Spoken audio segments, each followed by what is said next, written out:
Welcome to the Infinite Women podcast. I'm your host, Allison Tyra, and today I'm joined by Serene Bennett Williams and Kristen Kelly, founders of Women's History in High School, which advocates for, as you can probably guess, increased women's history representation in U.S. schools. So, why don't we start with the barriers that are keeping these stories out of our schools in the first place?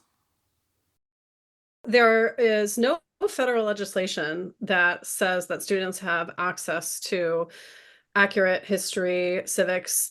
So everything is decentralized at the state level. I just came from a workshop last week. I was at the Constitution Center, an incredible workshop on Reconstruction and 14th Amendment. And there are teachers like myself from California, teachers from Oklahoma, Florida, Texas. And what we are able to teach in the classroom is wildly different because the curriculum is determined at the state level. So what Kristen and I are hoping to do is create a national curriculum that is supported by the College Board, which is the closest we can get to national curriculum that is inclusive of women. I was working last week with teachers from Oklahoma and Florida who are not allowed to teach about anything related to sex and gender. So for example, we all teach AP US government. Teachers are not even able to talk about Supreme Court cases, for example, that have to do with LGBT rights. I mean, they're not even allowed to tell students facts, basic facts. Meanwhile, California, we have the opposite law. I mean, it's just insane because I think we can agree there's a difference between not requiring that something be taught and actively saying you are not allowed to give your students accurate, factual information that arguably impacts their lives. That's just insane, but that's also Florida. It's not just Florida. We get a lot of this in California too. Even private schools, the parents, not even the parents, a lot of people they'll record you without your consent. There's a lot of book banning, them going through your summer reading, them going through any and everything that, and I'm going to name it, Turning Point suggests, and flagging teachers. And then they'll put those teachers on TikTok and they'll put out those teachers on social media and they'll just straight dox them, right? So there's very warranted fear, one for losing your job, but also for like public slander and, social media bullying. Well, it's not just social media. Like, I would be genuinely concerned for my safety at that point. Mhm. A lot of people are. We know a lot of professors and a lot of teachers that genuinely are. The big thing that we always get is like, oh, well, is this woke curriculum? Is this woke curriculum? And we're like, one, I don't know what you mean by that. But two, women aren't woke. They're just women. It's 50% of the population. Like the curriculum itself, there's so many conservative women in the curriculum because conservative women were part of history and are still part of the political landscape. And we teach about them because that is fact, right? So it's not a matter of woke or not. It's a matter of reality. Like, and we get that all the time. Like, oh, how you're launching this in this very high touch situation. And we're like, it's actually in a lot of ways a bipartisan, meeting ground, because in these states like Montana, Wyoming, Tennessee, these are places where women historically have had more rights than the coastal elites, right? Tennessee is the one that ratified the women's right to vote. Montana had women had voting rights way earlier. And, these pioneer women, these cowboy women, they had a huge historical legacy. And that should be celebrated. It shouldn't be about woke or not. It should be about, access to information and real history. Well, and when we're talking about teachers specifically, there are also educator biases that they bring into the classroom as well. So some of this is also coming from the teachers themselves. Yeah, it's interesting.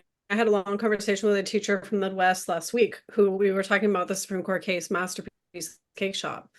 And he just said to me, I explained it to him the way that I teach it. And he explained to me he actually had no idea how the holding of the case even worked.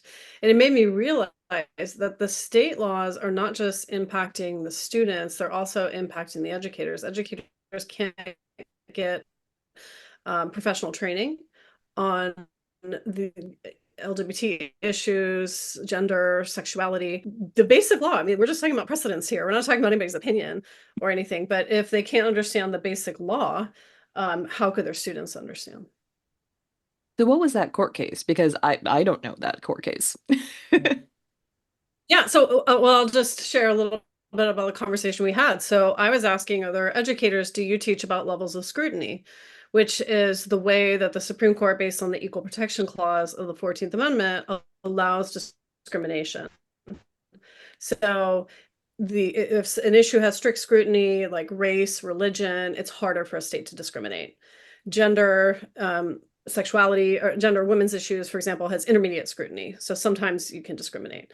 And then LGBT rights has rational basis review, the lowest level of scrutiny. So sometimes you have a case like the Moss Street Cake Shop, where you can have somebody's religious liberty, which is strict scrutiny, versus LGBT rights, which is rational basis. Those are in conflict. Religion will win because of strict scrutiny. I just had this conversation with a teacher. We were just chatting, and he said to me, I had no idea how any of that worked. And thank you for explaining that to me. And it really hit me that, wow, in California, we talk about these things all the time. There's no issue in the classroom. Students are hungry for this kind of information. But the state laws that you can't have books in your classroom, you can't have PD on these things, has really hindered a lot of educators' understanding of these precedents. Well, and I think you're also touching on the bigger issue here, which is if we restrict teachers' ability to teach and we restrict what kids can and cannot know, we are limiting their ability to think critically, to understand the world, to be open-minded and empathetic. Like these are all major deficits that they are forcing on students. Yeah, I think to me, it's a clear violation of the Equal Protection Clause. I mean, I think if you're living in Florida or Oklahoma versus California or New Jersey, you're getting a completely different education. You're learning completely different facts, and that is not equitable. I think there's a really interesting constitutional issue there. I mean, I don't see the Supreme Court hearing that case, but I do think that students have a case to be made that they have the right to have equitable access to education. And in our mind, the closest to national education is the College Board. So our campaign aims to create the first standalone AP women's course. We've decided to make it history. We've had a lot of support from the College Board, which is wonderful, including the director of curriculum, Trevor Packer, has been very encouraging. And I feel like that's the closest we can get to a national mandate. All right, so for anyone who's listening who's not American, could you explain what an AP class is and sort of the process here? Because when you say, oh, the College Board is supportive, I'm like, okay, so why isn't this a done deal? So can you just sort of explain how all that works? So the College Board in the United States is an accreditation. Well, there's many facets, but as far as what we're concerned here is it's for advanced placement courses that students take in high school and gain college credit for, right? And then it's actually international through IB programs and, through most high schools. As far as, and I'm going to name it too, they've been amazing, but there is bureaucracy as with all things, right? So right now they've approved, the notion of an AP Women's History class, but we have to get 250 high schools to give an endorsement letter and 100 universities to give an endorsement letter, so that this will count as college credit in the university level. And this is why Serene said we chose to keep it history, because in the United States, teachers have accreditation, right? And you get accreditation based on the course that you teach. So it's a little tricky you have to have, and the states are different on who accredits social sciences, that's why we didn't call it women's studies, right? Because it'd be accessible to which teachers, we have a lot, and this is very real. Like even for Serena and I's generation, we didn't learn about women until we went to undergrad, and it's because we sought to learn about women in women's studies minors or majors, right? Most people, if you name drop any of these things, they've never heard of it. So that's terrifying to people that are going to think they're going to teach it, right? So that's another thing when we're talking about the AP, it would be a standardized curriculum. They would give training to teachers, internationally wide, and they would provide the materials. So it's like a really supportive, already laid out standard of rigor and academic curriculum. So in the United States, there's a course called APUSH, AP United States History. It's widely taken. Lots and lots of high school students take APUSH. So we are modeling our campaign on APUSH, and we're calling it WAPUSH, Women's AP US History. It's been hugely successful that a lot of students take it for college credit and as their survey course in high school. And most universities, if they get a 3 or 4 or 5 on the exam on a 5-point scale, they earn college credit. So we are modeling our course after APUSH as well as after AP African American Studies that was just introduced. It is now being taught nationally in the United States. The curriculum for that is run through something called a CED, a course and exam description book. If you're going to teach an AP class, you get a binder that has all of the curriculum, and then you make a promise to the College Board you're qualified to teach the course and that you will teach all of that curriculum. So we are in the process of writing a CED, course exam description book, for women's history course. We're publishing some of this information we have already online. And our goal is, to have it eventually be adopted by the College Board, but then also for teachers to access if they just want to include women in their own classrooms. And so, just for context, I took A-Push when I was in high school, so did my older brother. So, A-Push has been around for at least 20 years. I mean, certainly longer than that, because I don't remember it being like new and exciting when my brother was taking it. So, the fact that we're so far behind in the sense that that one has been around for so long, and we're just saying, hey, can we maybe, talk about the women is insane to me. But I feel like it's also important to point out here that even if it does get approved, it is up to the schools whether or not they decide to offer it. So you need like a qualified and interested teacher, you need supportive administrators and school boards. So even if you do clear that massive hurdle of just being able to have it as an option, you're still going to get those like state and local issues that we were talking about earlier. Right. Our goal is to do a pilot within 5 years, and we know it would be small initially. A lot of teachers are hesitant about teaching about women, especially if you look at our curriculum, there's a lot of information on women's bodies. I don't think you can teach a women's history course without talking about women's bodies, state regulation of women's bodies, things like that. That makes a lot of teachers nervous. What we would love to see, the College Board does amazing training for teachers. They're called APSIs, AP Summer Institutes. So we would love to see some APSIs roll out over the next few summers about getting teachers trained, more comfortable about teaching about women, also talking about to male history teachers. A lot of people who teach US history are male, about it's totally fine for men to teach about women and learn about women. And I've been following this through the AP African American Studies. The College Board has done a beautiful job of rolling out that course. It's wildly popular. The students have been really hungry for information. I also want to share a very positive aspect of the College Board with APUSH. When you took APUSH, it was probably nearly all men. And in the last few years, the College Board has made a promise that it is now 50% women. So when students sit down for that, 3.5 hour exam, at least half of what they're being asked is about women's history. So I think that's a very positive step. I mean, it does feel like that should be a given. Like, I love that they did that, but I think there's very much people out there who, if they hear something like that, like they think it's unfair because they see like 100% male as the default. So, how dare you foist women's history on us? It's interesting. We always get the question, what is the boys' experience in your class? Because we've been teaching this really for, I don't know, 10 years, because we're in a private school and it allows us to. The boys love it. And to the point now where we bring boys when we present to be like, what is your experience in this class? And it's an interesting flip. Like, have you ever asked a girl what her experience their whole life learning about men is? No, they find it interesting, right? Like the stories like sell themselves. And we also talk about how in history, you don't really actually learn it. I mean, you do, but unless you see yourself in the narrative, right? Like you need to see yourself implemented. That's why it's so important that most of these AP classes are female dominant, right? Like there's a lot of females in the room. A lot of girls are taking these classes, and if they don't see themselves in the story, it's a great, they're taking it in, but they're not like really engrossing themselves in it. So that's kind of the argument too, is you teach the audience in front of you, and that audience in front of you is increasingly female, right? So they deserve to learn about themselves and their contribution to the American narrative, to the global narrative. I teach AP World History, and it's actually way worse in AP World History. So whereas Trevor Packer is really working for parity in AP US, AP World, literally you learn about foot binding. There's like 3 named women. Like there's like nothing, and that's not, it's actually like reality's fault in a lot of way, because women weren't literate for so it's hard to get written materials to like study like the written history and the written voice. But that's another work that we're baton we're going to pick up as soon as we kind of get our footing and get this going with the way push class. Like we're not going to just stop at way push. We're going to go for world history, and we're talking to teachers in a school in Tokyo to help launch that as well and make a transnational feminist push for kind of AP world history as well. Well, don't call it feminist because people will freak out.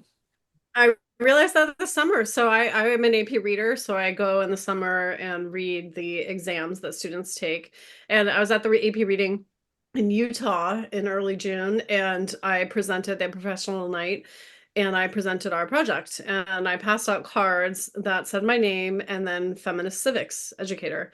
And one of the teachers, who was so kind and very complimentary about our project, said, I'm fine with that, but my state's not. She was from the deep South. She's like, you're not going to help make a case for this course if you're explicitly saying it's feminist.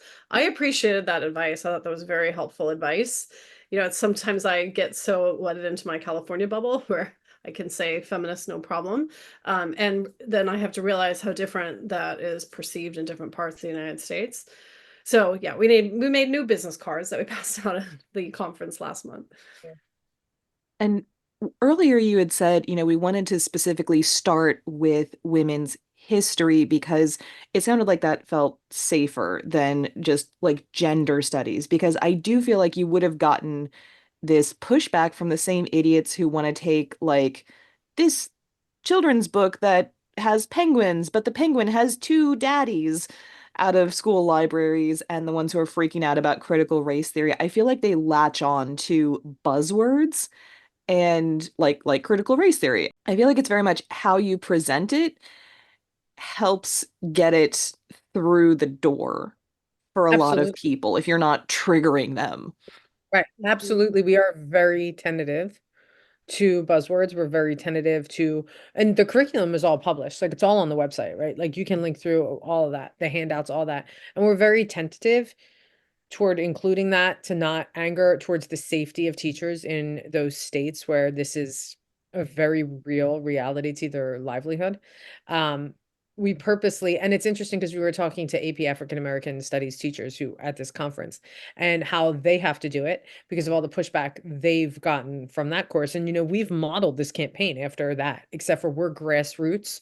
They were scholars down that created AP African American Studies, and we're just teachers, right? Teachers up, so we're the first ever to do that. Like it's not coming from the bureaucrats and scholars down. It's coming from the people in the classroom and the students up. So we have to tiptoe very, very lightly around that and be very mindful of our current, dynamic. And like, to be honest, and Serene says I cannot say that we have gotten any pushback like about it at all. It's been like we have cohorts in Georgia, we have cohorts in Arkansas of students working on this, right? We have a cohort in Florida, and it's been nothing but celebration. And in a way, Allison, it's been like a cold drink of water for a divided government. Like something that everybody can be bipartisan on. Because everybody has women, right? One thing that we did get at that one conference, actually from the other side, and it was, because we're out of the Bay Area. So it was at the National American Historical Association we were presenting. And somebody said, I don't like you using women.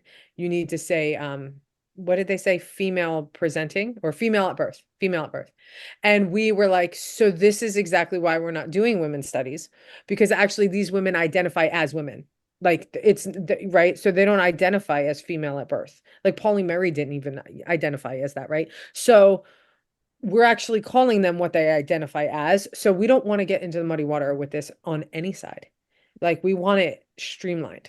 So we've been very mindful of that. Well, and the idea of trying to sort out historical figures' actual gender is just a frickin' minefield of, this person presented as male, but we don't actually know how that person identified in the context of maybe they presented as male because they wanted to fight in a war, live on their own without being harassed, be able to open a bank account, all of these things that you couldn't do as a woman. And we just have no way of knowing unless you have like the diary of Ann Lister, which my understanding is that there's no indication that Ann Lister identified as male. It was just, I like pants. Right. And so Right. this, I completely appreciate and respect gender identity, but this is something that I have on my website as well, is a lot of the pages have disclaimers. If someone was potentially trans, if someone was potentially non-binary, I have a note that says, I respect people's right to express their own gender identities, but we do not have the context. And also, it gets to the point where you're like, we just need to call this something short. And like, I can't call my site, infinite people identifying slash presenting as female. Like, that's not, that's, it's a bit cumbersome, shall we say.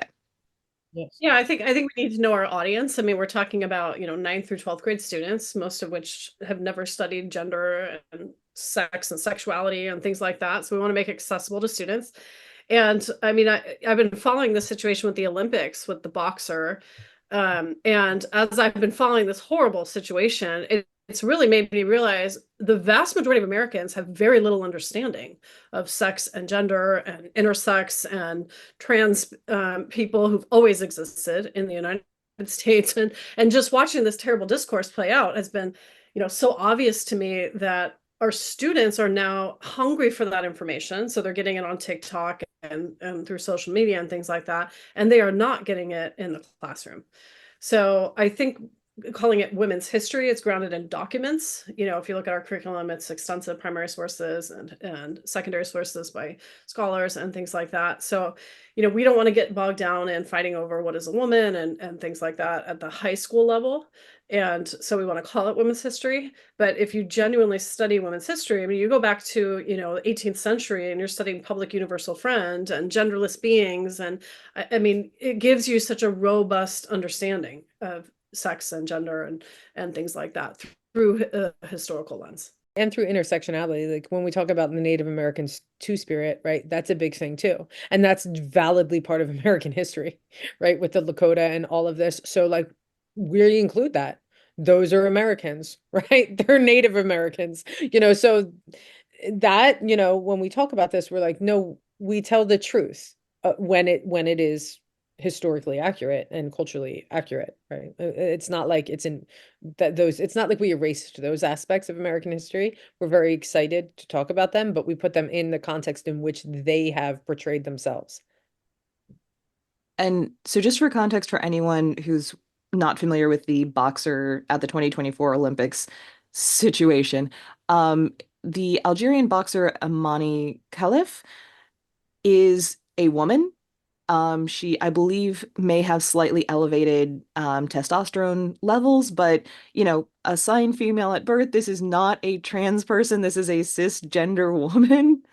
And since we're naming people, J.K. Rowling in particular, I believe, started this by saying, "Oh, a man beat a woman," meaning like actually punched her and made her cry because she punched her in the nose, and sometimes that elicits a tear reaction.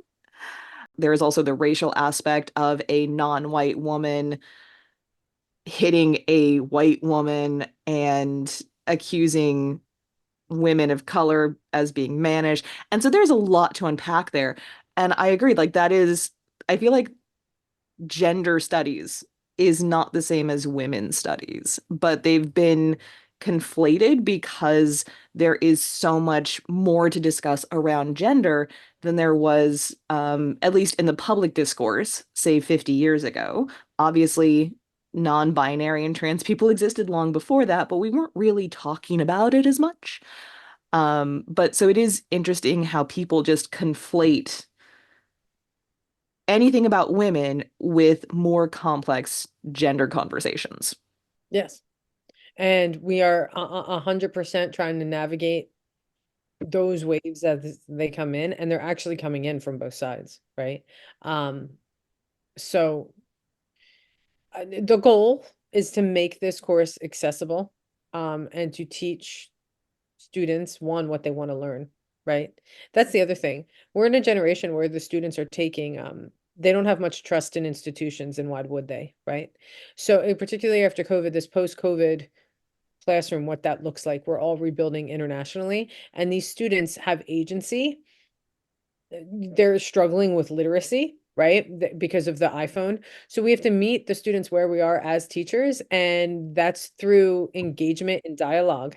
So as much as these archaic institutions are trying to tell students what they can and can't learn, it's going to be interesting to see how the students react to that, because they have an off button. Like the minute that they smell any kind of distrust or in unauthentic or non-factual truths, they just shut it right off. So that's a big thing with our course as well. It's not just how do we navigate the divided government, but it's also how we engage our students where they are, and have them to continue to love to learn, to see themselves in the learning, to feel engaged, for them to learn truth. Well, it's also important when we're talking about they don't necessarily trust adults, which is Mhm. fair. I don't trust adults, and I am one. But Mhm. when we look at where they are getting their information, it's not just, I believe Serene mentioned social media, and obviously there's a lot of misinformation on social media. But I saw something the other day where a teacher was recounting an exchange with a student where the student just said something that was just like ridiculously inaccurate. And the teacher says, "Well, where did you get that?" And the kid had gotten it from AI. Like, I don't know if it was ChatGPT or something similar, but they had asked a question to the internet, which they thought they could trust, and the AI generated response, which, as we know, those are often not accurate. And so this kid is getting just absurd information, but that's what they trust. And so I feel like as teachers, you're also having to fight not just the disinformation, like the people who are actively lying to kids for ideological reasons, but also whatever craziness is circulating the internet. I have a lot of thoughts on this. We're in the heart of Silicon Valley, so we've had lots of PD around AI and its use in the classroom. I'm very hesitant about it. I think the job of the teacher is to teach students to think critically. And I think the classroom time, the classroom space is sacred. And, they can chat GPT at home and they can do those things. But when they're in the classroom, I think it's important to have dialogue. I think teaching critical thinking, when I've done PD this summer with educators, I've been watching educators use ChatGPT, and it's really been eye-opening to me of, wow, so we're in a whole new world where, not just the kids are using this, the educators are too. And I think what we totally lack is a meaningful conversation of the ethics of this. In all the PD sessions I've been in, and I've been in a lot this summer, I keep hearing Class Companion. Lots and lots and lots of teachers have been talking to me about Class Companion, which is a chat GPT AI program that automatically grades student work, so teachers don't have to grade it. Um, I really have not been in any conversations about, is that good for kids? And so I speak out at these conferences. I speak out publicly and ask them about where's the code of ethics, right? Because there was one brought up at the AP conference about a program that does avatars. So like the teacher would give a lecture and then you'd have to consent to your face, voice, and likeness. And it would give the student a recording and you'd have an avatar for lectures at home. Then they have access to your face and voice and all the things that Hollywood is protesting about, right? But the minute that you bring this up, there's always some VC funder there that will immediately give you some psychological thing that they paid millions of dollars that shoots you down. Like it's like a go-to. Like we know that this is the how it goes. We know that AI spreads misinformation. We're focusing on the positives here. And it's like a shame element of it. Like you're not allowed to ask about ethics. We know it's unethical, but we're focusing on the positive. So it's like a silencing mechanism, which is even more terrifying, right? So, and it's happened to us because we're in Silicon Valley, in the heart of all of it, like literally started in a hotel down the road from our school, right? It's all weed here. And it's been now, what, 2 years, Serene, right? Since like RPD is no longer like, here's how to engage students in the classrooms, here's how to write curriculum. It's like big VC people coming in and justifying AI use, right? And as teachers, we're combative. We're like, you're going to break democracy. Anyway, and they don't, you're not allowed to talk about that. Like they silence immediately, right? And then of course the teachers keep saying it, like, no, you're gonna break democracy. What about the wealth gap? And They keep shutting it down. It's just like, oh, it's a little scary. And to be honest with you, and speaking of women's issues, for me, I'm going to tie this directly in to sexual harassment, sexual assault, and doxing. Like, and this is already going on in that Louisiana case with the court reporter where they took her face and they put it on a pornography, right? And that is a very real thing in a way that it'll be weaponized towards sexual abuse, right? That no one wants to address. And it's like, are you kidding me? So AI is terrifying. We as a principal don't use it at all. For our course, for our curriculum, nothing. Um, Even though from every side we're getting pressure to use it, right? Like I just wrote 14 rec letters today, and everybody's been like, I cannot believe you're writing them by hand. And you're not using AI. And I'm like, these kids work so hard. Like the thought of like writing, doing an AI rec letter to like Harvard and MIT is like horrifying to me.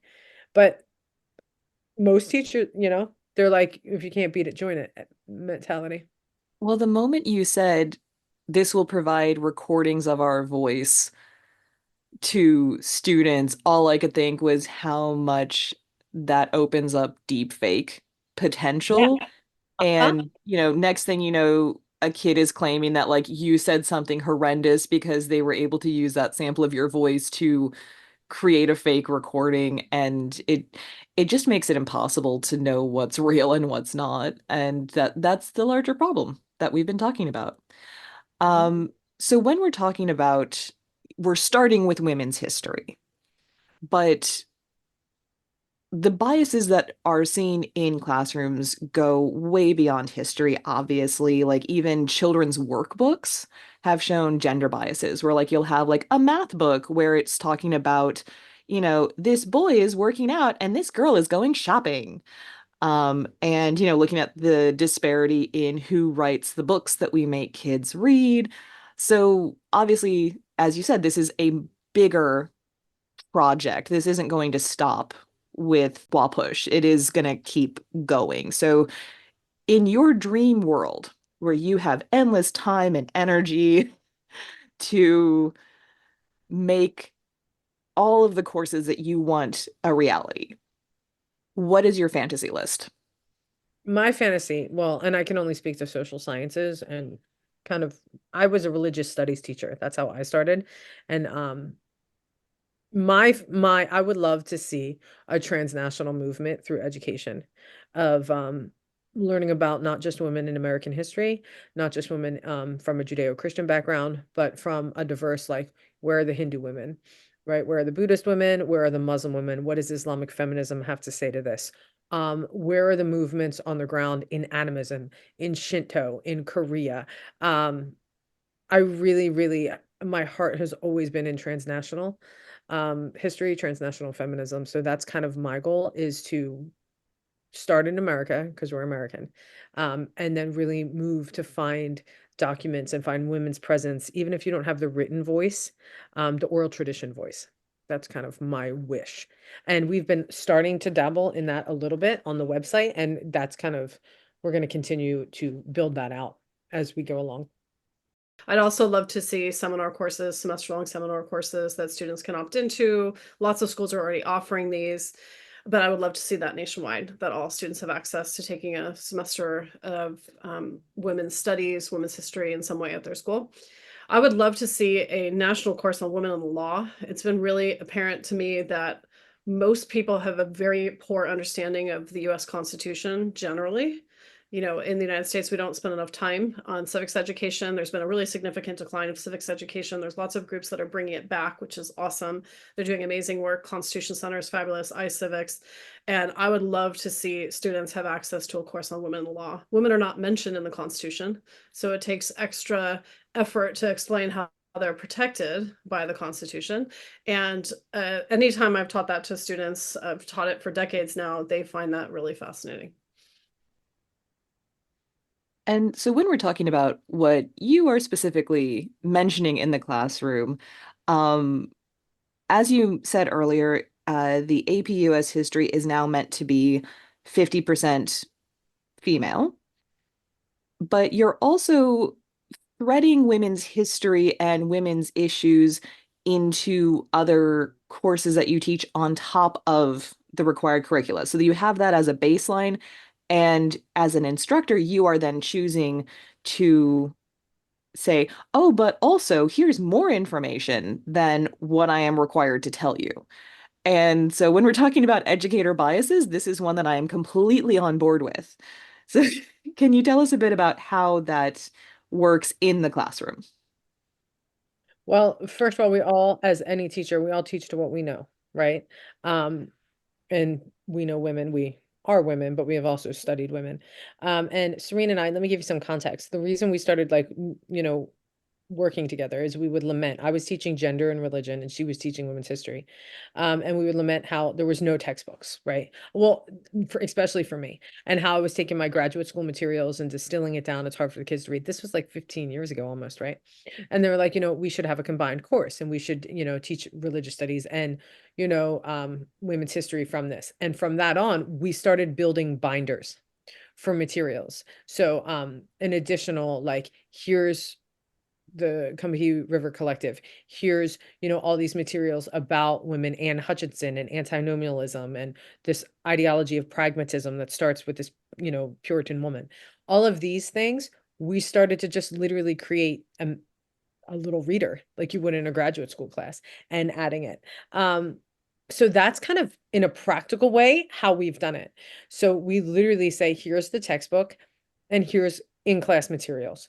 And, we read them out loud together as a class too, because a lot of this, it doesn't land or they don't understand the words or, so the practicality is, yeah, it's a bigger lift, right? But it's a passionate lift. And teachers have this thing called affect, meaning like the students, when they're learning, you get this light, this energy and then you're energized, right? So when that's happening, it's this beautiful, passionate, authentic moment in a classroom of light bulbs going off, particularly in girls, but also boys' heads that then illuminate us, right? So that's kind of how practically we've been doing it now for almost, 15 years. For example, I teach AP US government and then AP comparative government, which in many schools is a semester course, but I teach it in a year. So I'm able to weave in stories about women's political history consistently. I've done that for years. Kristen and I have co-taught these classes together, and now we're just trying to take the materials that we've done in the classroom and make them publicly available. And we just presented at the AP conference to teachers of AP US government, because in AP US government, there are 14 Supreme Court cases required. None of them have to do with women. And there are 9 foundational documents required, and none of them were written by women. So at a minimum, we were sharing with teachers, here are some documents about women. Here's some court cases. We've put together PowerPoints and handouts and things like that. And the students found the case law fascinating. And so we've been trying to make the case, in addition to the course on women, we've also said the College Board should require Supreme Court cases and documents written by women. And so obviously I love everything that you're doing at the high school level. But we also know that kids start internalizing gender stereotypes before they even get to kindergarten.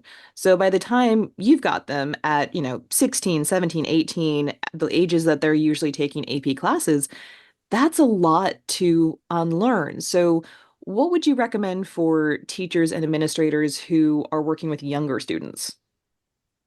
So we present with middle school teachers that have been using the middle school materials as far as, they go into gender studies, right? And they really, it's interesting.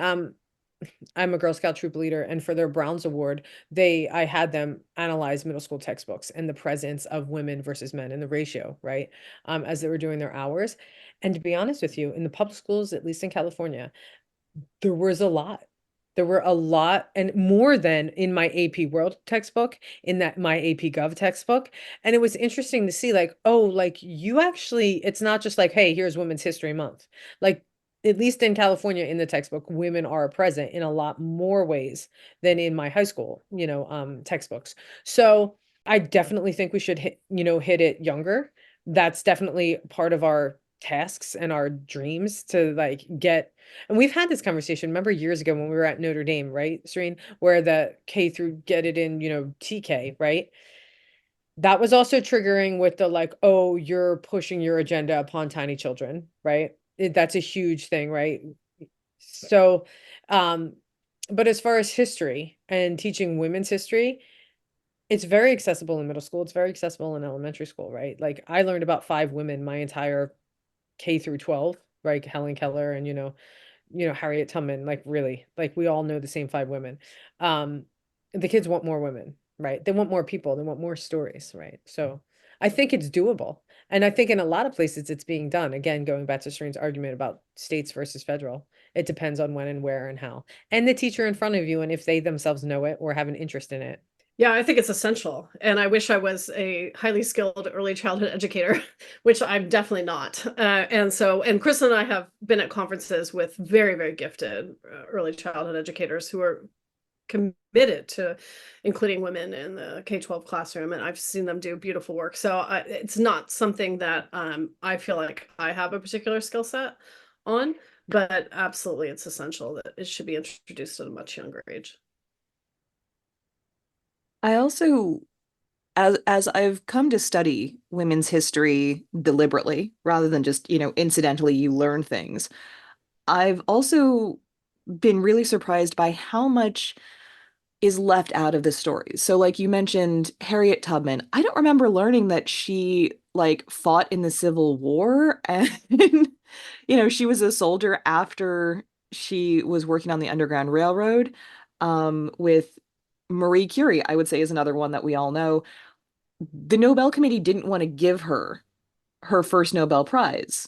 Her husband and another man who was really influential in their field went and fought for her. And they said, no, no, you have to give this to her as well because she's an equal partner. Or Helen Keller promoted eugenics. Or, Coco Chanel was a Nazi. I keep bringing that one up because that's just every time I see like that little kid's book with like Coco, and I'm like, she was a Nazi. Uh, why has everybody forgotten that she was a Nazi? But this depth of people's stories and the idea that they're not just one thing, that, they're not just a bullet point, they are a story. And I think that's something that does get lost a lot when we're teaching history, based on my own experience of, okay, memorize these dates and names so that you can regurgitate them on a test, but we're not giving you the context. And again, I'm not speaking to how you teach, I'm speaking to how I was taught. But I feel like there is very much this sense for a lot of young people that history is boring because the way that we are taught history is often boring.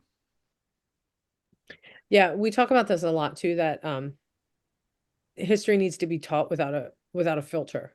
Like stop face tuning history, right? Like, and I make it like I joke like that, but like, what's interesting and what a good thing about the students in front of you is they're going to Google search everything you say. So there is no faking it. There is no, oh, I'll pull some random fact. They're fact checking you constantly, which is good. So like, when I teach World War I and I talk about the Burberry trench coat and how it was innovation of trench warfare and all this, I then talk about like fashion impact of Chanel and how she was a Nazi till her dying day. She like was trying to get the Jewish patent off of her perfume. Like she was trying to send them to Auschwitz. Like she was horrible. Helen Keller, we talk about that. We also talk about Margaret Sanger and the complexity around Planned Parenthood being a form of eugenics put in poor people's neighborhoods.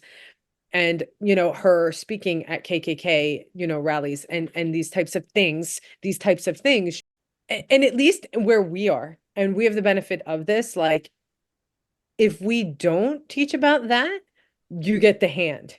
Immediately the hand goes up somewhere where they're gonna check you so hard.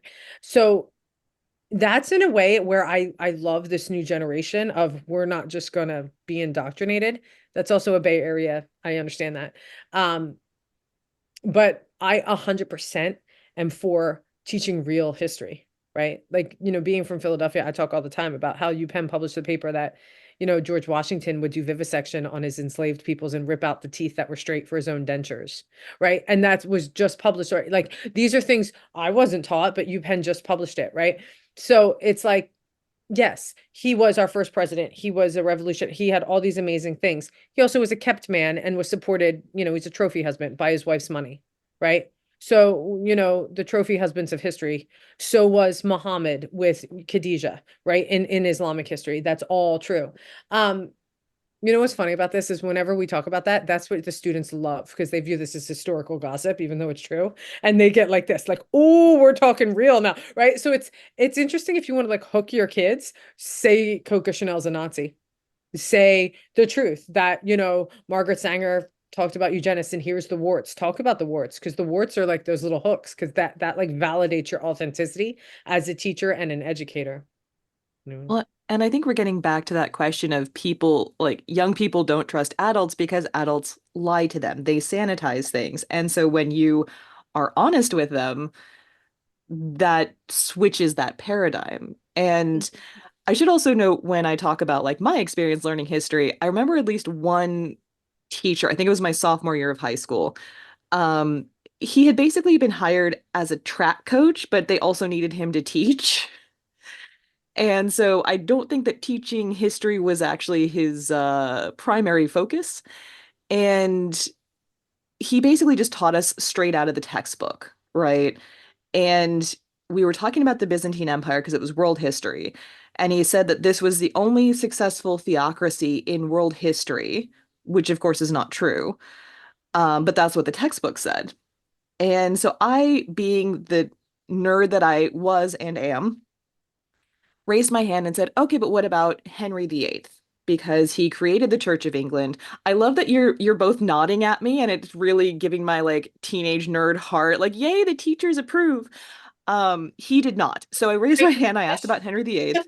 He created the Church of England, he was the head of state, isn't that a theocracy? And he just got this kind of stunned look on his face because he had no response and he just said, we're not going to talk about that right now, and kept going. And then my best friend, who was the same kind of nerd as I was, he said the same thing because he clearly doesn't learn. And she raised her hand and said, okay, but what about Henry VIII? Because we were both obsessed with like this guy who kept murdering his wives. And he lost. He was like, we are not talking about that right now. And she was telling me this later, and I just laughed because I had the context that she didn't. But it's that kind of thing where you've got someone who clearly doesn't actually necessarily know what they're talking about, and then, just dismisses you when you challenge them on it. And that's like, I think that's a very big and important difference between, I feel like if you got faced with, oh, but what about this? I feel like you're the kind of person who would be like, I'm not sure. Let me fact check and get back to you. And that's what we need more of instead of this just sort of, I am in charge here and you will do as I say. This is an interesting thing. Like, I literally say I don't know more than I say anything else at work.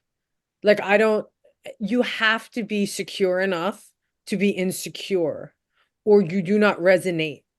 Like, and students do not expect you to know everything. We're humans, right? So the minute you lie and get busted, or you shut down and are outed for being not knowing, and then you show that, instead of just embracing that you're learning in a classroom together, and actually every teacher learns more than they teach in a year at the end of the year, right? So like, it's a journey together, and it always is. Like, the amount of things I learn every year that I didn't know because my education was not complete, right? I did not learn about myself in school, right? I did not, none of that. This is a new frontier for all of us. The kids in the classroom, the teachers teaching the classroom, the people writing the curriculum, the college board launching the curriculum, the podcasts talking about it, right?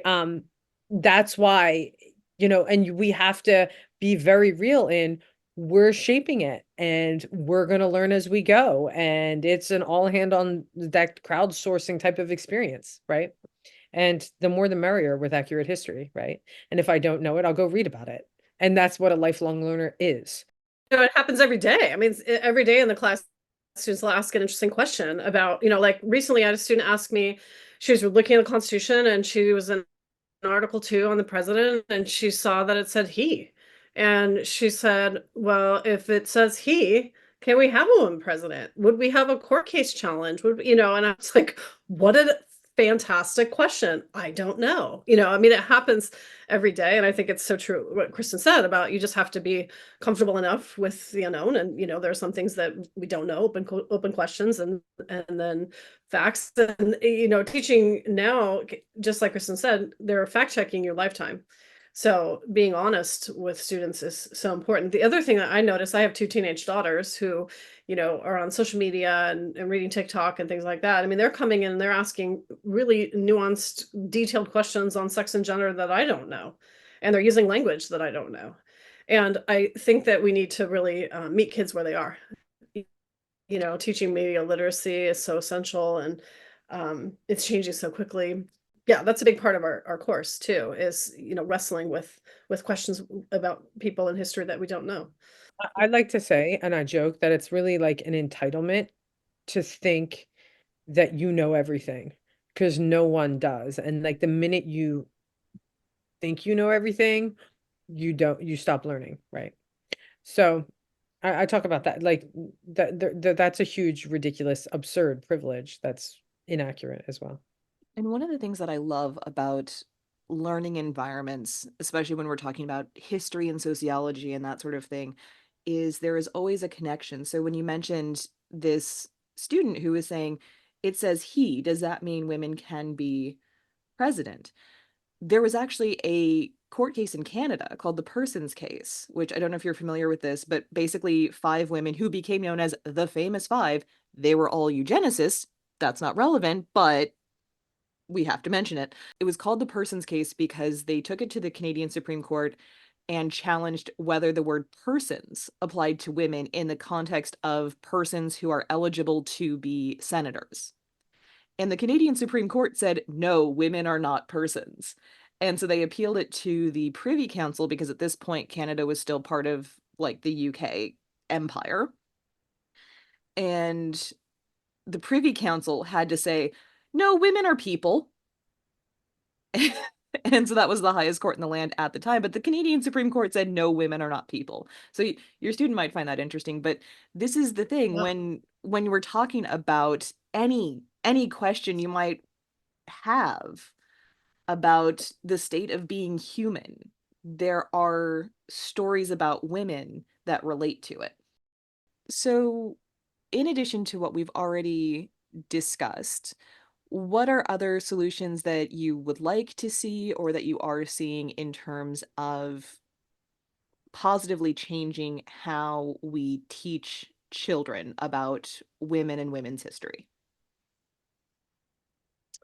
So I've been really impressed with the work of Dr. Wendy Rouse. She's a professor of history and teacher programs at San Jose State University. She's also a prolific author, and she works with the History Social Science Project through UC Berkeley. There's one through UC Davis. They're close to our area, but they publish their curriculum and teacher resources online, and teachers nationwide use them. So I think that work has been really, really impressive. So we've gotten a lot of support from teachers, which is wonderful. A lot of teachers that want to teach the class, a lot of teachers that want to bring it to their school, but we haven't gotten a lot of support from scholars.